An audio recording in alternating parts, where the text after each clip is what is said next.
வருஷம் வருஷம் ஏதாவது ஒரு எக்ஸிபிஷன், ஏதாவது ஒரு திருவிழா, இந்த மாதிரி ஃபெஸ்டிவலுக்கு இந்த மாதிரி மக்கு கடை நிறைய போடுவாங்க. வருஷம் தவறாமல் நம்மளும் இதை வாங்குவோம்.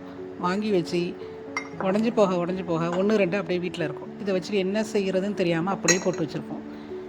இன்றைக்கி இதை வச்சு தான் ஒரு ரீயூஸ் ஐடியா பண்ண போகிறேன். என்னங்கிறத பார்க்கலாம் வாங்க.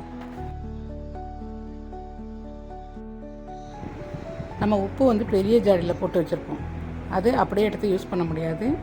அதுலேயும் எடுக்கிறதுக்கு நம்ம கரண்டி தான் எடுத்து யூஸ் பண்ணுவோம். அந்த மாதிரி கரண்டியை எடுத்துக்கிட்டு யூஸ் பண்ணுறதை விட்டுட்டு இந்த மாதிரி கப்பை அதிலே போட்டு வச்சுருந்தோம்னா நம்ம அப்பப்போ எடுத்து யூஸ் பண்ண வசதியாக இருக்கும். செகண்ட் டிப் என்னென்னா, நம்ம சப்பாத்திக்கு மாவு பிசைகிறதுக்காக மாவு எடுக்க போவோம். அப்போ நம்ம கை ஈரமாக இருந்துச்சுன்னா ஈரக்கையோடு எடுக்கும் போது தண்ணி அந்த மாவில் விழுந்து பூச்சி வரதுக்கு வாய்ப்பு இருக்குது. அதை அவாய்ட் பண்ணுறதுக்கு இந்த மாவு பாக்ஸ்லேயே இந்த ஒரு மக்கை நம்ம போட்டு வச்சுருந்தோன்னா அது ஹேண்டில் மட்டும் யூஸ் பண்ணி நம்ம தேவையான மாவை எடுத்துக்கலாம். இதனால் நம்ம கையில் உள்ள தண்ணியும் அந்த மாவில் படாது. அதனால் பூச்சி எதுவும் வராது. மாவு ரொம்ப நாளைக்கு கெட்டு போகாமல் நல்லாயிருக்கும். நெக்ஸ்ட் இந்த கப்பில் பூக்கு ஹிஜாப் பின்லாம் ஆர்கனைஸ் பண்ண போகிறேன். நார்மலாகவே இந்த கப்பு உள்ளார இந்த ஹிஜாப் பின்லாம் போட்டு வச்சுருந்தாவே இது ஒரு ஆர்கனைசர் தான். ஆனால் நம்ம ஒரு அவசரத்துக்கு அந்த பின்னெல்லாம் எடுக்கும் போது நம்ம விரலில் குத்தி விடுறதுக்கு சான்ஸ் இருக்குது. ஸோ அதை அவாய்ட் பண்ணுறதுக்கு இன்னொரு ஐடியா வச்சுருக்கேன். என்னென்னு பார்த்தீங்கன்னா, நார்மலாக நம்ம ரெடிமேட் ஷர்ட்லாம் வாங்கும்போது இந்த மாதிரி ஃபோம் ஷீட்டு அதோட சேர்ந்து வரும். இதை நான் கொஞ்சம் எல்லாமே சேர்த்து கலெக்ட் பண்ணி வச்சுருக்கேன். கொஞ்சம் நிறைய பண்டலாக தெரியுது. இதில் கட் பண்ணி ஒரு 2 பீஸ் எடுத்துக்கிறேன்.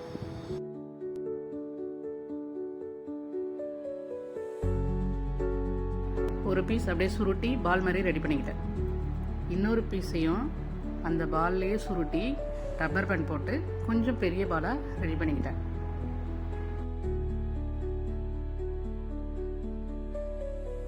இப்படியே யூஸ் பண்ண ஒரு மாதிரி இருக்கும். அதனால் ஒரு அழகான கிளாத்தை எடுத்து ஏற்கனவே யூஸ் பண்ண மாதிரி இந்த பாலை சுற்றி இந்த துணியை வச்சு ரப்பர் பேண்ட் போட்டு எக்ஸஸாக உள்ள துணியை கட் பண்ணி நான் ரெடி பண்ணி வச்சுக்கிறேன்.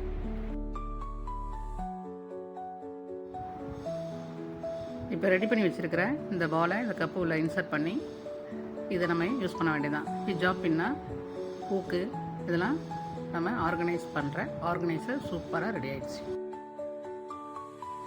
நெக்ஸ்ட்டு இதை மினி பிளான்டர் போல் நான் யூஸ் பண்ணியிருக்கேன். இது ஆர்டிஃபிஷியல் வச்சுருக்கேன். ஒரிஜினலாக உள்ள மணி பிளான்ட், அப்படி இல்லைன்னா குட்டி குட்டியாக உள்ள ரோஸ் செடிலாம் அழகாக இதில் வச்சோன்னா இன்னும் பார்க்க சூப்பராக இருக்கும். நெக்ஸ்ட்டு ஒரு சூப்பர் ஆர்கனைசர் தான் செய்ய போகிறோம். இது நாப்டாலில் வாங்கினது. க்ரீன் கலரில் இருக்கும். Onion chopper. மோஸ்ட்லி எல்லார் வீட்லேயும் இது வாங்கியிருந்தோம். எல்லார் வீட்லேயும் இருக்கும். அடித்து பிடிச்சி ஃப்ரெஞ்ச் ஃப்ரைக்காக இந்த சாப்பரை வாங்கியிருந்தோம். இந்த சாப்பரோட ஃபோட்டோ சைடில் போடுறேன் பாரு. மேலே உள்ள அந்த க்ரீன் கலர் சாப்பரை தட்டி அது உடஞ்சி போச்சு. இப்போ இந்த பாக்ஸ் தான் எம்டியாக இருக்குது. இதை வச்சு தான் ஒரு ரீயூஸ் ஐடியா பண்ண போகிறேன். வாங்க என்னென்னு பார்க்கலாம். ஒரே டிசைனில் உடையாத ஒரு 4 கப்பு இருந்துச்சு. அந்த 4 கப்பை இந்த பாக்ஸ்க்குள்ளார நான் அப்படியே செட் பண்ணிக்கிறேன். இந்த கப்புக்கு ஏற்ற மாதிரி இந்த பாக்ஸ் இருக்கா, இந்த பாக்ஸுக்கு ஏற்ற மாதிரி இந்த கப் இருக்கான்னு தெரில. ஆனால் கரெக்டாக செட் ஆகிடுச்சு. இது தனித்தனியாக வாங்கினது தான், ஆனால் ஒன்றா செட் ஆகிடுச்சு பாருங்கள். இப்போது இதில் இந்த குட்டி குட்டி ஸ்பூன்லாம் போட்டு நான் ஆர்கனைஸ் பண்ணிக்கிறேன். ஊறுகாய்க்கு தேவைப்படுற இந்த குட்டி ஸ்பூனையும் நான் இதில் ஆர்கனைஸ் பண்ணுறேன். அப்புறம் யாருக்கெல்லாம் இந்த அமுல் ஸ்ப்ரே மாவு இதில் எடுத்து சாப்பிட்டது ஞாபகம் வருதுன்னு பாருங்கள். எனக்கு நிறைய ஞாபகம் வருது, சின்ன பிள்ளைங்கள சாப்பிட்டது. இன்னொரு கப்பில் குக்கர் வெயிட்லாம் ஆர்கனைஸ் பண்ணிக்கிறேன். அப்புறம் மோஸ்ட்லி நமக்கு ரப்பர் பேண்ட் கிச்சனில் தேவைப்படும்.